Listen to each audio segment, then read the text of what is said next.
It's your boy Prince of Pain. You're here live in Humboldt Park, and you are now tuned in for Chicago Street TV.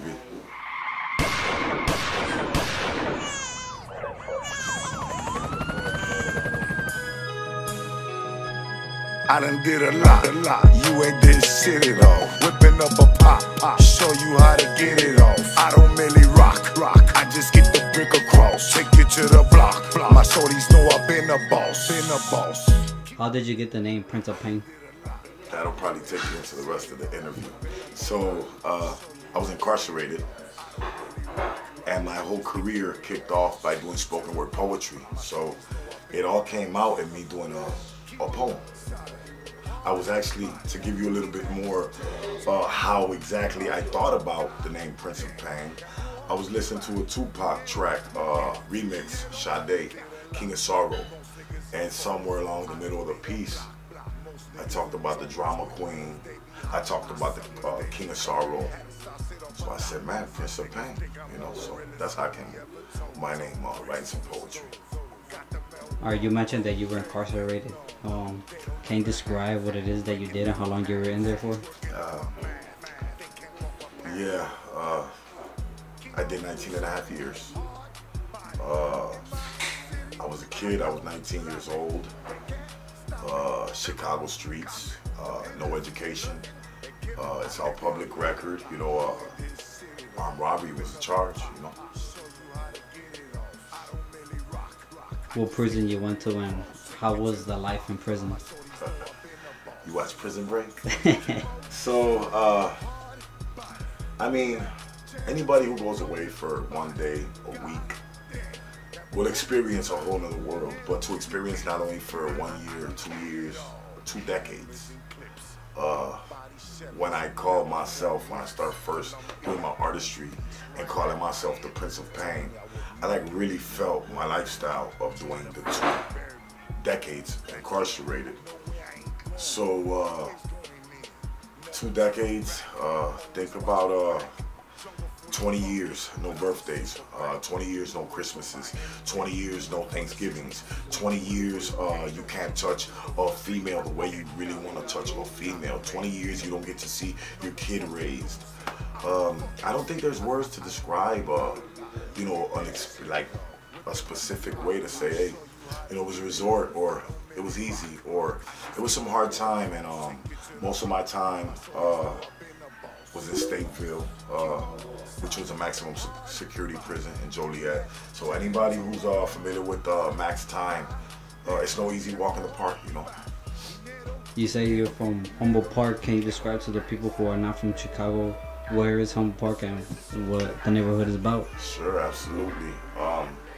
Humboldt Park is, depends on who describes Humboldt Park, you know. It's a beautiful place, very authentic. It's the motherland of all the Boricuas, all the Puerto Rican people here in Chicago. Me describing it. Dateline, maybe National Geographic Channel or something like that will consider Humboldt Park one of the most notorious neighbors in the land.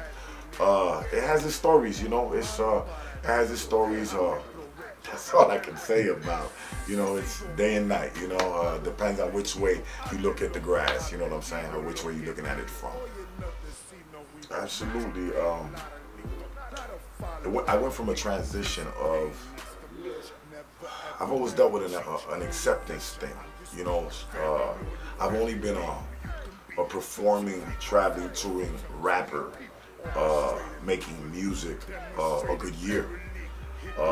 I came out the joint 6 years ago, and I professionally, 2.5 years after being out and doing mentoring and winning a Humanitarian award, I jumped on a few major artists recording project doing spoken word in and out, until I figured, man, you know what, how far can I take poetry or my legacy, and which was to get more familiarized with emceeing, music, lyrics, which was music. So for a year that I've been making music and touring and all that, I think I just did too much. I don't know too many people that just dropped 2 mixtapes, 3 singles, they campaigned this, they're shooting videos. I think my career just came at me extremely fast. I do have some projects coming up. I'm trying to take my time a little bit more with them.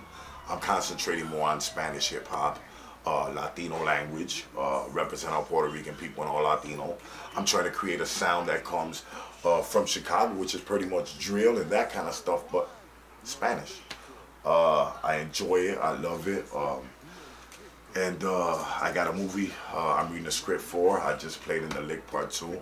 I played a drug lord. I have another script in the mail that I have to learn. I got my iHeart radio platform right now. I do pop radio every week. I got a lovely crew with that, Miranda Wright, Natalia. Shout out to everybody who's been on board and, you know, has been some type of, you know, resource or has rocked out with Pop Chicago. Like I said, Chicago Street TV, you guys were there when we just did the Big Pun tribute, and you guys covered all the cover. You know, like, salute to everybody really working hard in this industry and has been a part of my development and evolution in becoming an artist after doing 20 years locked up and not knowing nothing about software, knowing nothing about technology, not knowing nothing about an Instagram or Facebook. So it's all come at me a little bit fast, but I got it popping, and that's what it is, man. You know, pop radio. Number one, I was a radio host before I had my own show, and one of the producers at iHeart, Earl Winfrey, Intellectual Radio, pretty much told me after coming in and being an artist award winner and whatnot. I got interviewed at a couple of his shows. He has about 70. So he was like, you know what, you're a natural. I've been with him 3 years. He mentored me in everything I know. Pop radio worldwide is streamed through iHeart, YouTube. You can find a link on my website, www.princeofpain.com. It's all about awareness, empowerment, education, and culture. I sauce it up with some models of the week every week. I bring in a special guest every week. And of course, we take care of all underground upcoming talent, man. You know, just a platform that I was blessed to open up, you know, and even though this year I have had no time really for too much radio, the platform is there, and I have my team to still maintain it and give other people the opportunity that do not have that platform to get distributed or get heard, you know. So that's what pop radio is all about: awareness, empowerment, education, and culture, coming out the Midwest with a lot of sauce.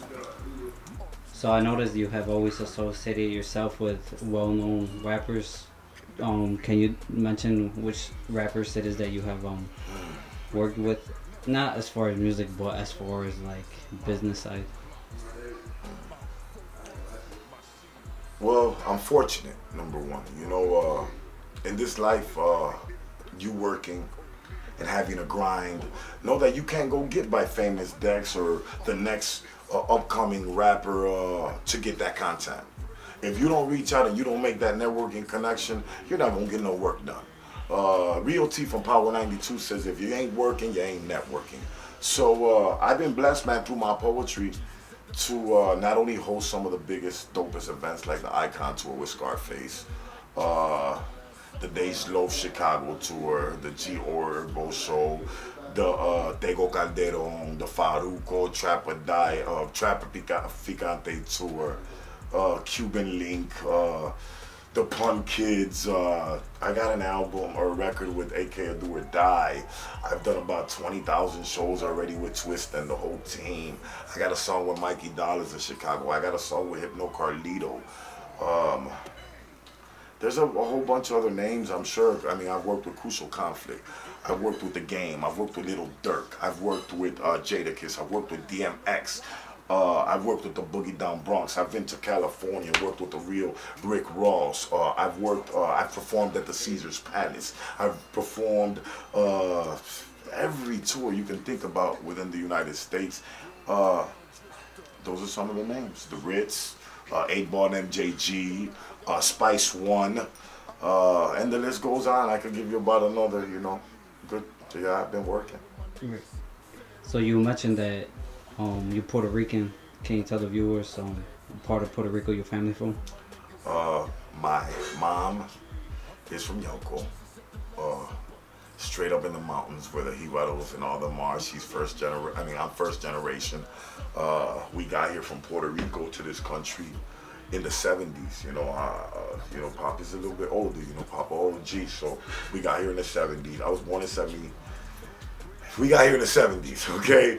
And we migrated to New York. My mom spoke no English. My dad, on his side, he's from Sidra, another beautiful place in Puerto Rico. But I pretty much picked up English after I did the kindergarten in first grade. My first tongue was straight. Ya tú sabes, con la chancleta, te meto con la correa, and arroz con gandules and all that, you know, in the house, you know. To find Pop, Prince of Pain, I have an established professional website. It's www.princeofpain.com. So pretty much I just want to send a message, man, that you're never too old. You're never too fat. You're never too ugly. It's never too late to get it done. You know, if you put your drive, you put your ambition, and you have faith, and you properly package whatever it is you're trying to get rid of or you believe in. Don't let nobody tell you can't do it. They told me I couldn't be a poet that made records and was on iTunes and make money. I did that. They told me that I couldn't act. I have a star role as the plug in last year's The Lick Part 2. And I didn't even audition. They told me that I couldn't be a radio host. I done bought a couple of vehicles off of being a radio host and selling radio, you know, because I've been doing this for 3 years.